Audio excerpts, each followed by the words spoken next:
All right. So what's up, people? So I'm back here for like a FAQ. So today I'm going to answer a question that I had online from like a friend. Farid asked me. I'm going to read it as always. So he read in a book that hyperventilation is not good for you. So I think the meaning of his question was that, okay, so what's what's wrong? I mean, what's going on with the Wim Hof method? Because we all know that we do like some kind of hyperventilation at some point during the protocol of breath. I mean, during the breathing protocol of the Wim Hof method. So yeah, that's a completely valid question and legitimate and whatsoever. So I'm going to try to answer it.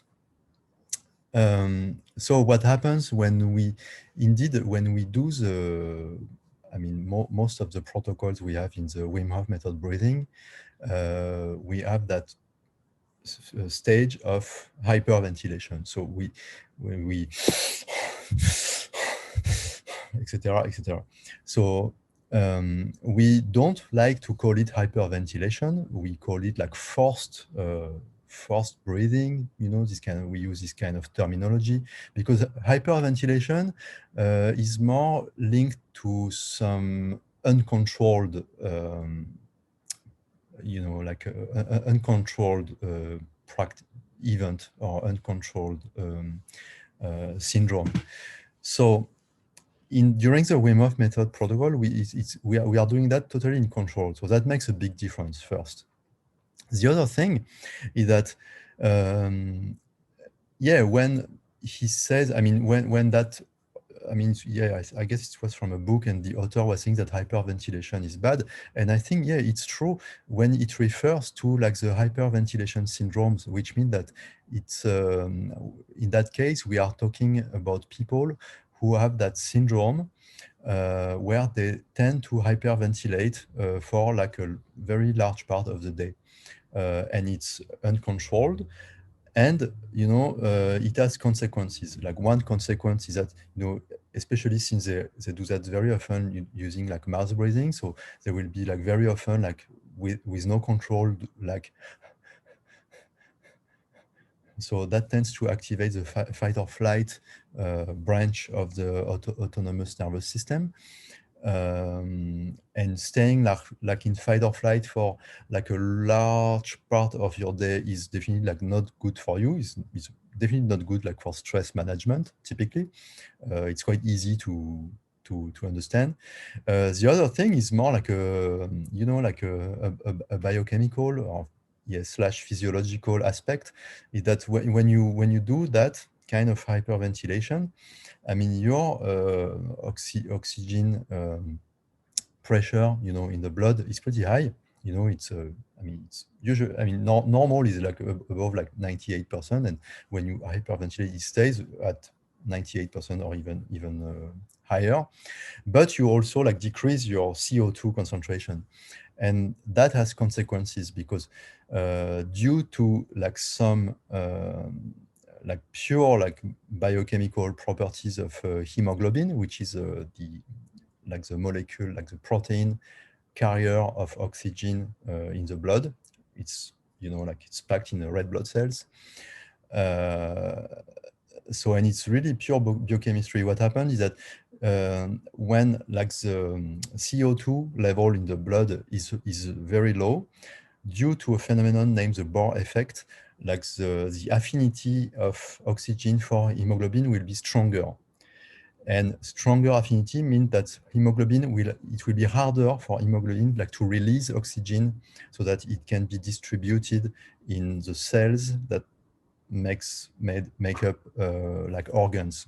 Okay, so which means that when you spend like a significant part of your day like that, so in addition to be in a more like constant like fight or flight, you will also, even if you are well oxygenated, I mean, at least your blood is well oxygenated, you will have, like a large, I mean, you will have it will be like harder for your hemoglobin and red blood cells to actually deliver that oxygen to your organs. So those organs might be, oh, someone is coming, just 1 minute.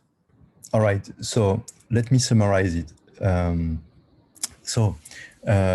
Spending like a significant part of your day, living with like this hyperventilation syndrome, like so first of all, it will like kind of keep you in a fight or flight state for a large part of the day, which is obviously not a good thing. And, especially like for stress management, I think it's easy to imagine.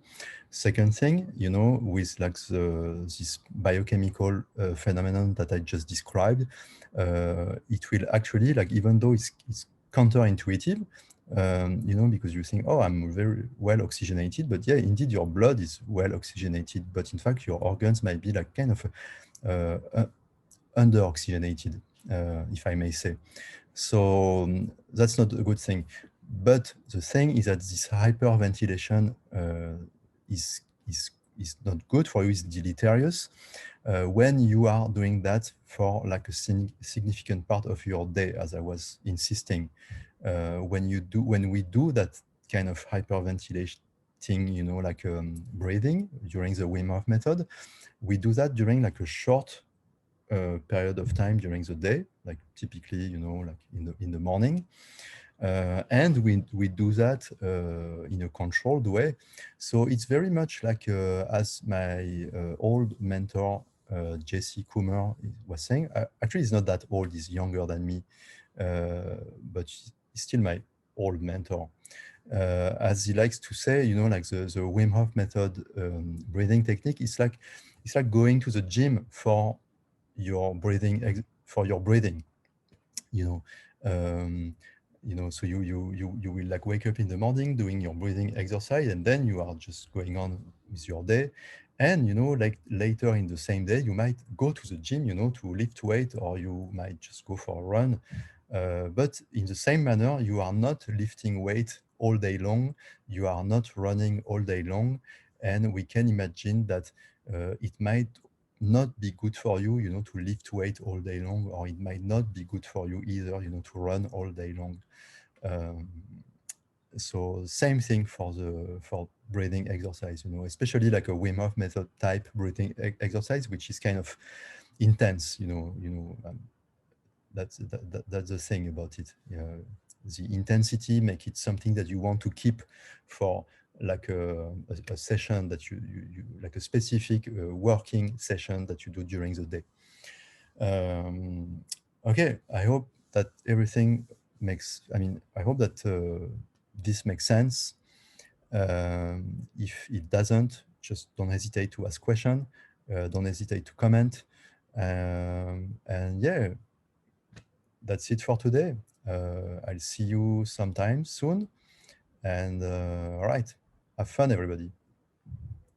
See you. Cheers.